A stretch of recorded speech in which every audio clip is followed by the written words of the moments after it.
The conference opener. How excited are you about that? And I know that are just the grind of the season and how things kind of change a little bit. Well, things do change now. I think the biggest change for us right now will be a consistent weekly schedule, and I know that it's a big deal for our athletes. They get in a rhythm, they get in a routine. We actually find individual work for them to do. So I think when we get the conference schedule, I think our team flourishes under the schedule that we've had. So I'm excited about that. Every coach right now, it's 0-0. Every coach in the country is talking about that, their record being 0-0 going into conference play. So I think there's a lot of excitement with a lot of the teams in the Valley. I think they feel really good about what they can do, and us included. I feel good about our team. We got a lot to do. We got a lot of work still left in front of us, but we're excited about the challenge. The guys started last night, and there's a slew of upsets and all kinds of craziness that happened. Do you sense the same kind of thing with it's unpredictable? You don't know what's going to happen because the teams are so familiar with each other? I think the familiarity makes it really interesting because it takes a lot of the who's supposed to win out of it. I think sometimes teams that they just know the other team so well. Some of these players we've played against 8 times already. You just feel like these teams and you know what they can do, and vice versa. So, and the other thing, I think there's still for the women's league for us, I think there's a lot of teams out there that could really contend for some of the top spots, and we don't know yet how that's going to play out. So I think there's going to be some teams early on jockeying for some good position. Now, Drake had a big non-conference campaign, a lot of upsets that way. Are they the team to beat right now going into this again, or what's your thought on that? I think Drake is the team to beat, I think for sure, based on their history and what they did in the non-conference and who they have back. They returned the majority of their team from an undefeated season. So, they're going to be really tough. But I do think there are several other teams that are going to step up and really challenge. I don't know. Maybe they can challenge Drake, but I think they're going to challenge for at least that top 2 or 3 spots. And I know after the game Sunday, you were talking. You're happy with what your team was able to do in the non-conference to get ready for this part of the season. Yeah, the non-conference it tested us. It challenged us.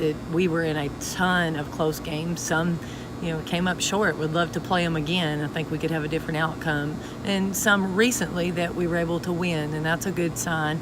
And I think our team feels really confident about how we've played, and I think they've had a pretty good mindset and a pretty good attitude throughout the non-conference schedule, and hopefully it will carry over.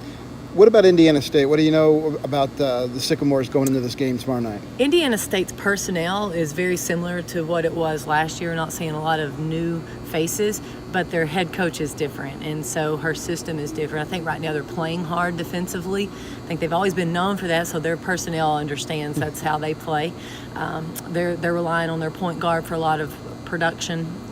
She can shoot the 3. She can put it on the floor a little bit as well. So I think it starts with her, and then they just have good players around her that can do things. They've got players that can knock down shots. They got a player that can rebound, a player that can post up. So I think it's going to be really important that we come in with high energy and expect a battle. You got this big long grind of a season, but it starts with 2 at home. Would you rather have it 2 at home than 2 on the road to start things off, or what? Well, I'm always happy to play in the queue. I think this is great to start at home. You asked me in February. I wish we would have started on the road come February, but it'll be great. I'm hoping for our team to play here in front of our fans. Get some rest.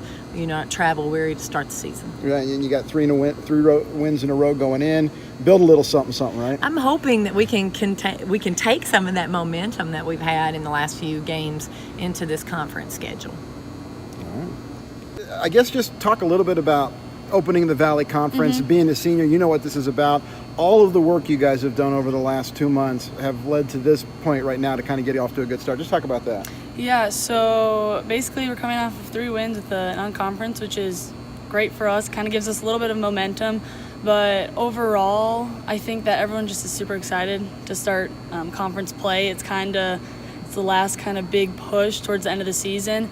And again, I think just continuing to improve each day at practice, each game, focusing on little things, fine-tuning everything, and continue to just push forward is what we need to do to just continue to improve throughout conference. Do you go to the younger players and say, okay, no, look, it's going to be a little different. This is why. Do you kind of talk a little bit about that, or do you just kind of wait for them to come to you? No, I think as a whole, like all the upperclassmen, we kind of are like telling them, yeah, non-conference, the teams we played, they're very good in that it kind of prepared us for conference. But yeah, conference is definitely a little bit different style of play. And so we all kind of have been talking about it just to kind of prepare them. Plus, they know everything about you, and you guys know everything about them, right? Oh, yeah. Even Oh, yeah. in the beginning of the season. Yeah, for sure.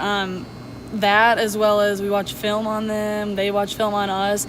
But especially for me, I played some of these girls. It's going to be the fourth. No, it's going to be we play them twice a year, but Yeah. it's going to be like the fourth year that I'm playing some of the girls. So I kind of know how their style of plays are, which is beneficial for me and also something that I can kind of share with the younger players. What do you know about Indiana State this year? Talk a little bit about them. Honestly, that team, Indiana State in general, they got a new coach. And they have some of the same returners, but I think their team, I'm kind of interested to see in playing them. We're going to be watching film on them. But I don't know actually too much about them this year. So it'll be kind of fun, kind of see like what's similar and maybe some changes that have been made. And just how important is it that you have the first two at home? You know what I mean? You kind of get that, because you guys play so great at home, to kind of get that as a jump start into the conference. Oh yeah, it's great. We love playing at home court advantage with the fans, getting us excited, but also getting like Springfield community excited about the conference play and Valley play coming up. So yeah, we're excited. We love playing at home. It's always a lot more fun. So yeah. Oh, come on.